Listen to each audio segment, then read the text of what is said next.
So you want to buy a house, but how much house can you actually afford?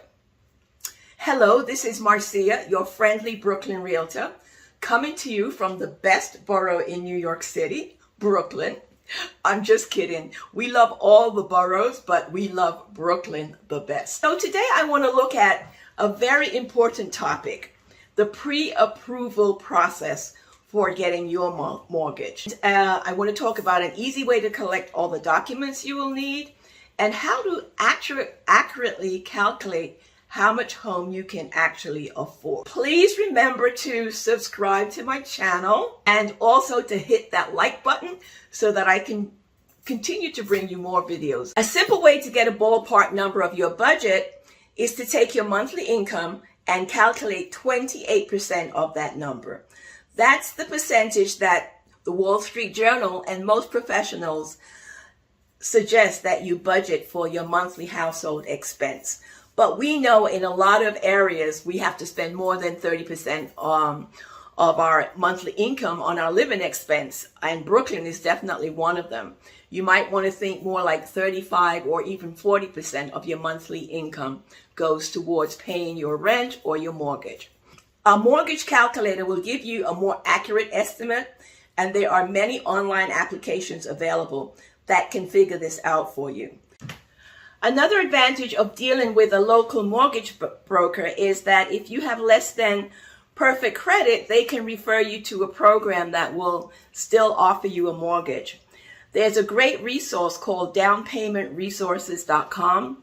The last time I checked, in my area, my particular zip code, there were 17 programs that I could have used to help with my mortgage requirements.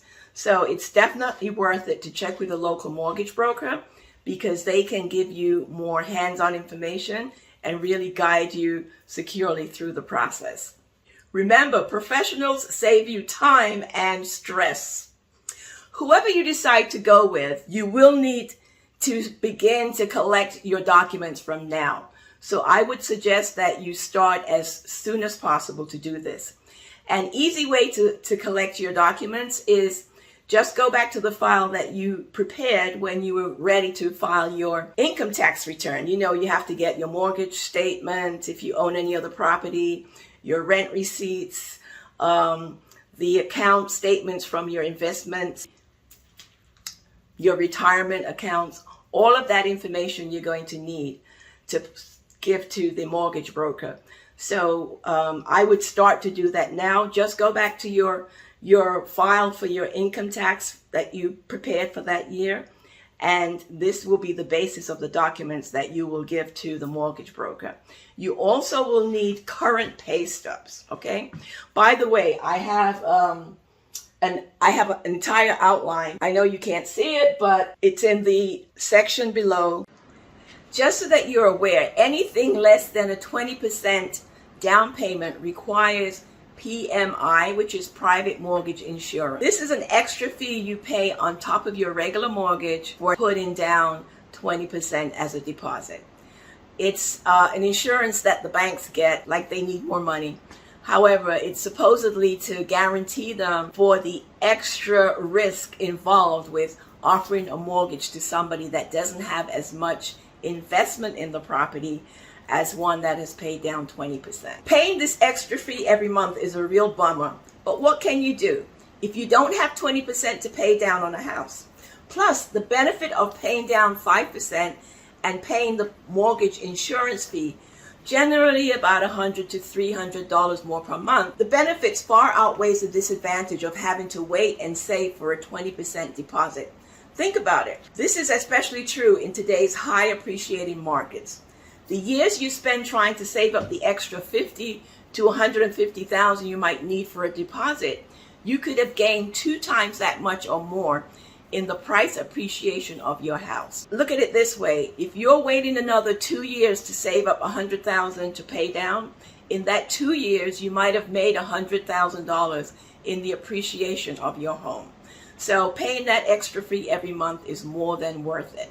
It's a matter of leveraging your assets. So that's the beautiful thing about buying property And as you do more research, you'll begin to discover that there are so many advantages. And the best advice I always give to folk is start early, because the clock is ticking. And the earlier you start is the earlier that the appreciation will start growing on your property. I think this year homes appreciated 12.5% already, and we're only halfway through the year. So don't let the PMI and these extra fees dissuade you, okay? Just be informed, figure it into your budget, and proceed anyway. One thing I wanted to mention is that collecting this information early is really important, especially if you're self-employed. Something we know about only too well. You know, when you're self-employed, your finances is kind of funny, but you have to work on it early enough. So let's say you're thinking of buying a house next year. Now would be a good time to speak to your accountant or, you know, a mortgage broker, and make sure that your finances and your income and expenses are reported correctly. Please don't procrastinate about this. And of course, I'm assuming that you're filing your taxes every year. Barring some really extenuating circumstances, I don't know why you would not, but some of us just like to procrastinate.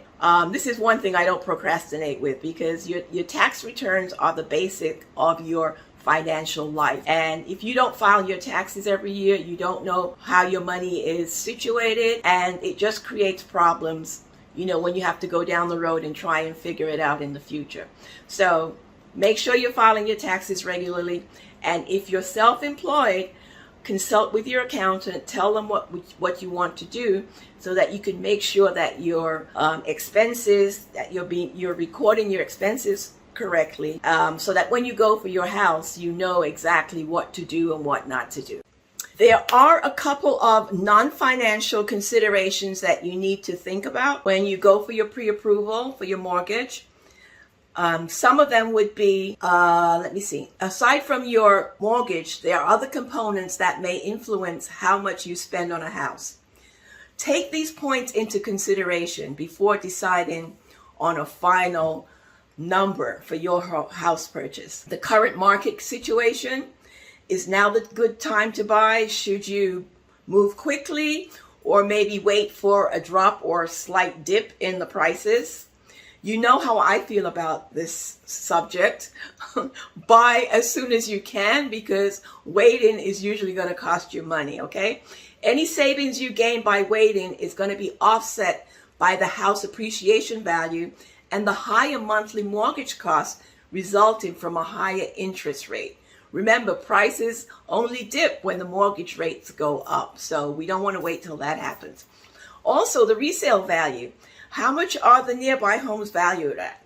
Are the homes in the area appreciating, or the values decreasing?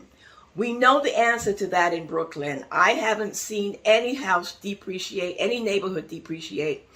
Everywhere, they only seem to go up regardless of the neighborhood. Another thing is the likelihood of remaining in the home. How many years do you plan to live there? Is there a possibility that you may take a job in another city in a year or so? If you decide to move, can you keep this home as an investment property? That's a good point to make. Do you have family in the area that can take care of it for you? All of these things that you really need to think about. Even if it is a starter home that you see yourself moving out of in like 5 years, it's still worth it to go through the mortgage process now, because it makes more financial sense to go ahead and purchase as soon as possible. You get the opportunity to upgrade to a nicer home in a couple of years when you have earned that extra money from your first home's appreciation. Then you can, sell and take that money and put it into a nicer home.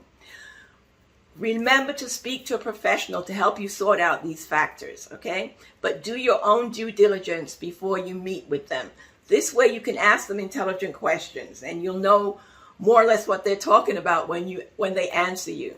Listen, Google is my best friend. Put in Google mortgages and see what comes up, and use it together with the information I'm providing now, so that you can make an informed decision. Okay, but don't research it to death now, okay? Take some action soon.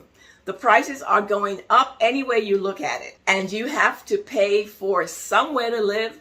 If it's not in a house, you got to pay rent. So which one makes more sense? Figure it out. What makes sense long term? Only you and your family can decide what's best in your situation. Till the next time.